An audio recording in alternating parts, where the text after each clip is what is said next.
नमस्कार। धार्मिक रत्न चैनल में आपका स्वागत है। जैसा कि आप जानते हैं, इस चैनल के माध्यम द्वारा हम श्री राम कथा धारावाहिक रूप में प्रस्तुत कर रहे हैं। अभी तक 50 प्रकरण हो चुके हैं और आज 51वां प्रकरण है। पिछले प्रकरण में आपने जाना था कि काकभुशुंडी जी ने गरुड़ को बताया कि किस तरह राम जी की माया ने उन्हें भी बहुत नचाया था। बिन विश्वास भक्ति नहीं, तेहि बिन द्रवहि न राम। राम कृपा बिन सपने हूँ, जीवन लहे विश्राम। यह सब प्रसंग सुनकर गरुड़ जी बहुत ही प्रसन्न हुए और फिर उन्होंने कहा कि हे काकभुशुंडी जी, आप मुझे ये भी बताएं कि आप तो राम जी के परम भक्त हैं, आप अविनाशी हैं, फिर आपको यह कौए का शरीर क्यों मिला? आपके आश्रम में प्रवेश करते ही मेरे संशय, मोह, भ्रम ये सब दूर हो गए। यह ज्ञान बल के कारण था या भक्ति के कारण? यह सुनकर काकभुशुंडी जी कहने लगे कि हे गरुड़, आपके प्रश्न सुन करके मुझे अपने पिछले बहुत जन्मों की याद आ गई है। सब निज कथा कहूँ मैं गाई, तात सुनहु सादर मन लाई। एहि तन राम भक्ति में पाई, ताते मोहि ममताय अधिकाई। उन्होंने कहा कि इस शरीर से मुझे राम भक्ति प्राप्त हुई है, अतः मुझे ये कौए का शरीर ही बहुत प्यारा है। काकभुशुंडी जी ने कहा कि हे गरुड़, पिछले जन्म में मैं अयोध्या में पैदा हुआ था। तब कलयुग आ गया था और सभी धर्म आचरण लुप्त हो गए थे। मैं शिव का सेवक था और बाकी सभी देवताओं की निंदा किया करता था। जब वहाँ अकाल पड़ा तो मैं उज्जैन चला गया। वहाँ एक पंडित जी ने मुझे बाहर से नम्र देखकर शिव जी का मंत्र दिया, पर वे अन्य देवताओं की भी पूजा करते थे और मैं अन्य देवताओं की निंदा करता था। मेरा यह आचरण देख करके गुरु जी बहुत ही दुखी रहते थे और वे मुझे समझाते भी रहते थे, परंतु मुझे उनका यह उपदेश अच्छा नहीं लगता था। एक बार गुरु जी ने मुझे समझाया कि शिव जी स्वयं राम जी की पूजा अर्चना किया करते हैं और तुम राम से द्रोह करते हो, यह ठीक नहीं है। हे गरुड़, गुरु ने शंकर जी को राम जी का सेवक कहा। यह सुनकर मेरा हृदय जल गया। मैं अंदर ही अंदर गुरु जी से भी द्रोह करना शुरू कर दिया। एक बार हर मंदिर जपत रह्यों शिव नाम। गुरु आयऊँ अभिमान ते, उठी न कीन परनाम। सो दयाल नहीं कहूँ कछु, उर न रोष लवलेश। अति अघ गुरु अपमानता, सही न सके महेश। इस प्रकार एक बार मैं मंदिर में बैठ करके शिव जी का जाप कर रहा था। उसी समय गुरु वहाँ पर आए और मैंने अभिमानवश उठ करके उन्हें प्रणाम नहीं किया। मेरे गुरु जी बहुत ही सज्जन थे, अतः उन्होंने मुझ पर कोई क्रोध नहीं किया, परंतु गुरु का अपमान देख करके वहाँ पे शंकर जी यह अपमान सह न सके और मंदिर में आकाशवाणी हुई, हे अभिमानी, तू अपने गुरु को प्रणाम नहीं करता है और अजगर की तरह यहाँ बैठा रहा। जा तू सर्प हो जा और पेड़ के कोटर में रहकर अधम से अधम गति को प्राप्त कर और हजार शरीर पा। यह सुनकर, यह श्राप सुनकर मैं कांपने लगा। गुरु जी ने मुझे कांपते हुए देखकर हाहाकार किया और मुझे श्राप से बचाने के लिए उन्होंने उसी समय भगवान शंकर की स्तुति प्रारंभ कर दी। तुलसीदास जी ने उत्तरकांड में यह शिव जी की स्तुति दी है, जिसे हम रुद्राष्टक के नाम से जानते हैं। नमामि शमीशान निर्वाण रूपम, विभुव्यापकम ब्रह्म वेद स्वरूपम।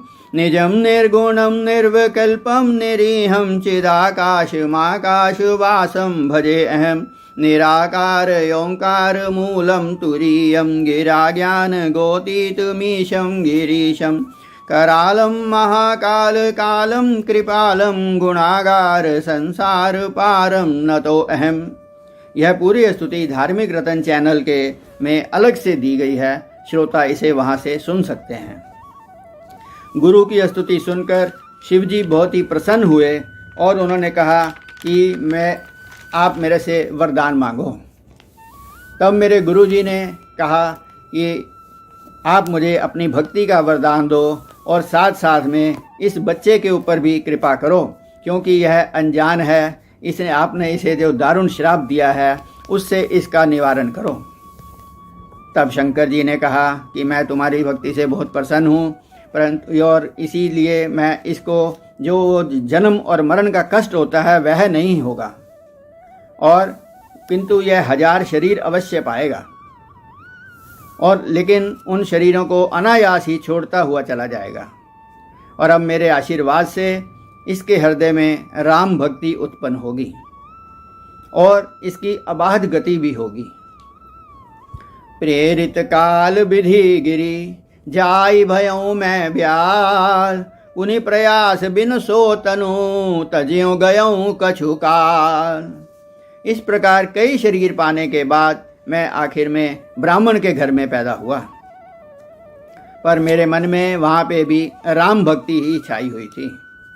मेरे पिता मुझे पढ़ने को कहते थे, पर मेरा दिल नहीं लगता था।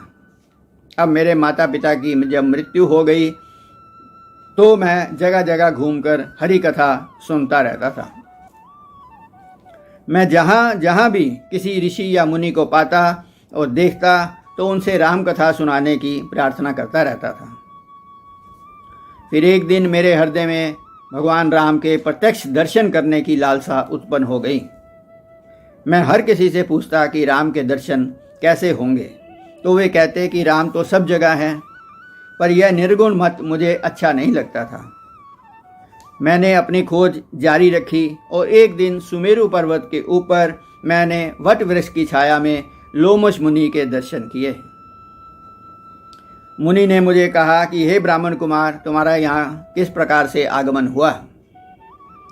तब मैं कहा, कृपा निधि तुम सर्वज्ञ सुजान, सगुण ब्रह्म अवराधन मोहि कयऊँ भगवान।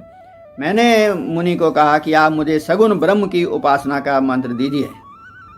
तब मुनि ने मुझे ज्ञान का उपदेश दिया, पर मुझे निर्गुण पक्ष अच्छा नहीं लगा। मुनि मुझे और ज्ञान दे रहे थे, पर मैं अब उसे ध्यान से नहीं सुन रहा था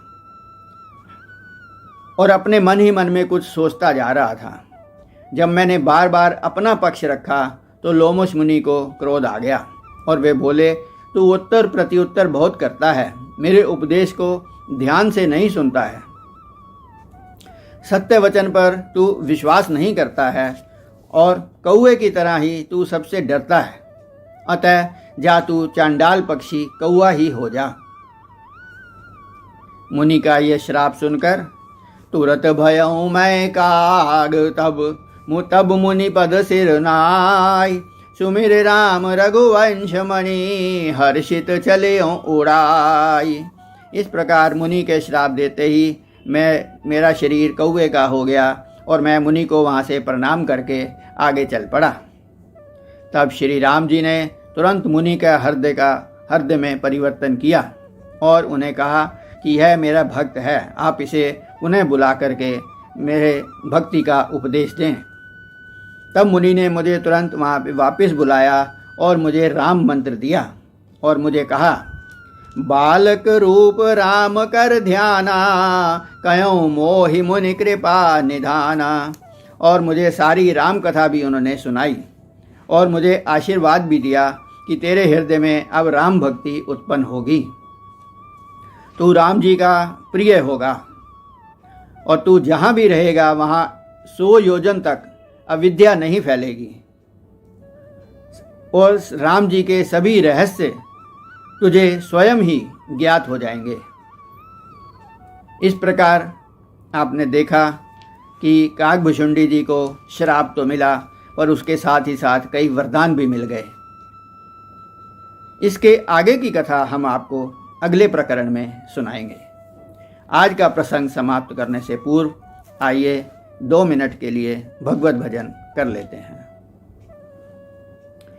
हे राम हे राम हे राम हे राम।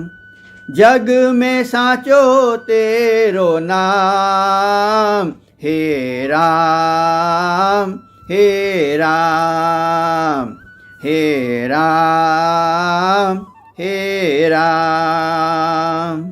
तू ही माता तू ही पिता है, तू ही माता तू ही पिता है, तू ही तो है राधा का श्याम। हे राम हे राम हे राम हे राम। तू अंतर्यामी सबका स्वामी, तू अंतर्यामी सबका स्वामी। तेरे चरणों में चारों धाम। हे राम हे राम हे राम हे राम हे राम हे राम।